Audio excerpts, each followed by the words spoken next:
In the 90s, it was a pretty ordinary period for the minerals industry, and running into the 2000s, and I started in the industry in April 2002, and I discovered an industry that was at war on just about every single front.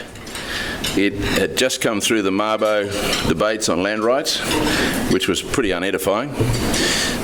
It was widely regarded as the neighbour from hell. Its perceived and even real stewardship of the environmental assets and social assets under its care was poor. It was disenfranchised from those communities. It had failings variously and varied across the globe, not just here in Australia.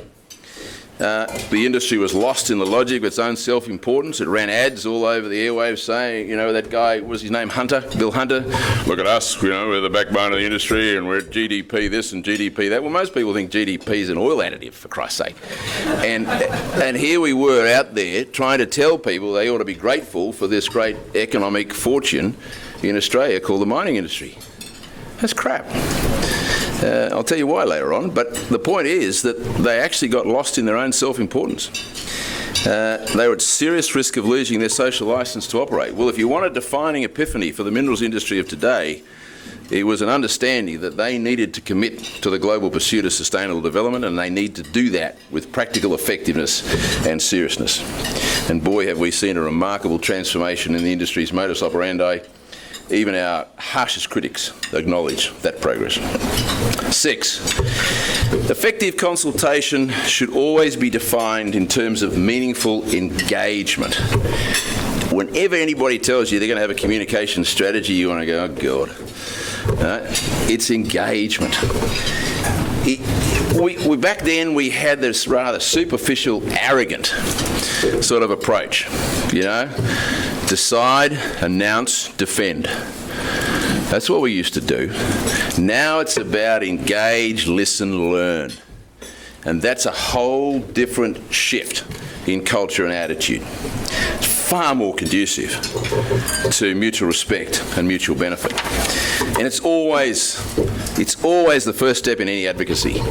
You know, when you see people going out there, and I know you're going to say, well, my industry's doing it, sure. Don't mind a bit of self-criticism. Facts are never your advance party. When you hear somebody saying to you, these are the facts, you go, oh God.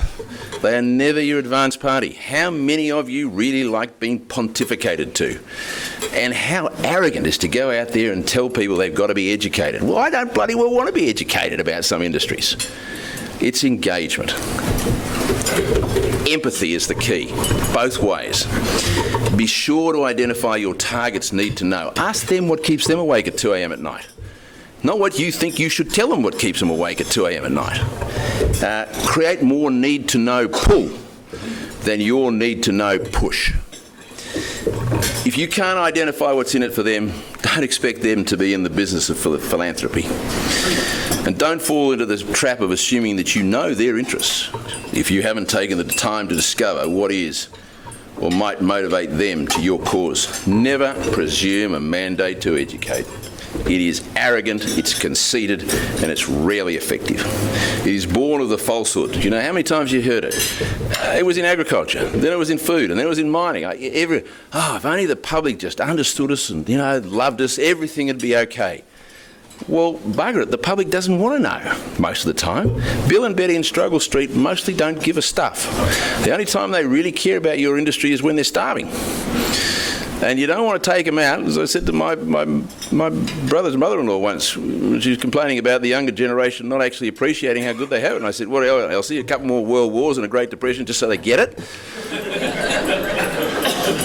It is a serious, serious issue. And if the target audience isn't engaging with you, look in the mirror. What some call listening. Don't blame them if you can't connect. Look in the mirror.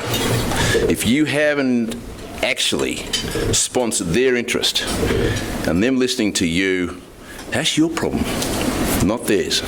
It's a bit the same when people criticise you. If they know you, if they don't know you, that's their problem. If they know you, that's your problem. Okay, so always look at yourself. And by the way, there is a lot of truism in that point about, you know, by the time you are sick to death of hearing yourself say it, they're just actually starting to get it. and starting to listen. So don't be frightened of repetitiveness. But, don't fall into that trap of being, what did that bloke say about insanity? The definition of insanity is when you keep doing the same thing and think something else is going to change. It's a good line. 7th, integrity and credibility are earned. They are not represented, and they are certainly not claimed. They are essential ingredients to mutual respect. It's what you do and how you do it. And it can only ever be earned and judged by your peers and those you seek to influence. Always establish the veracity of your case. Put it through sound science. And by sound science, I mean the broader economic context of sound science. Be sure you understand your arguments, the arguments of your opponents, better than you do yourselves. Jim Killen, most of you here wouldn't know and remember him, but he was a Liberal Party politician. I remember once seeing him on what was that program before the 7:30 report, Today Tonight or something like that? And he was on this program and he was arguing the case, and the bloke said to him, "Well, that's pretty good. Now what's your case?" And he just stood there, sat there like he was stunned rabbit. He actually knew the opponent's arguments better than he did his own cause. Left an indelible impression upon me how effective he was as a politician by knowing what his opponent's case was and how he could tackle their arguments. But he did leave himself a little exposed in not knowing what his own cause was. Avoid getting lost in the logic of your own arguments. Always look at the market and your target audience through their eyes, not yours. How many people, how many CEOs, how many companies do you see sitting around the table and they're actually defining what they're going to do through the basis of what they'd like to say, not actually what they think they should hear and what they want to hear? So always understand what it is that is your market's pull as distinct from your push. Be careful not to equate wants and needs. You may well identify needs. The skill will be actually turning those into wants. You don't seriously think that I, as a Western District grazier's son from Victoria, was able to pioneer zero-tillage farming because I could actually go out there and tell farmers that they need to change what they'd been doing for 2,000 years, because I could actually identify what they should do and go tell them what they should do. It was about empathy. It was about understanding. It was about filling in the gaps. It was about working through. It was about sowing the seeds, and then you'd come back a week later and they'd had this great idea. And you just continue to build and work that through. So that was number 7. I'm into number 8. Public positioning is important. But to paraphrase that marvellous line in the Australian movie The Castle, it's what you do with it, love. Industry bodies and their leaders need to have a public presence. After all, we're talking public policy. And remember, politicians, with great respect to my friend, politicians, they actually put a lot of store in public profile because they mostly want to have it themselves. And so if somebody else has got it, they actually respect the fact that you've got it. So it does become some effective currency.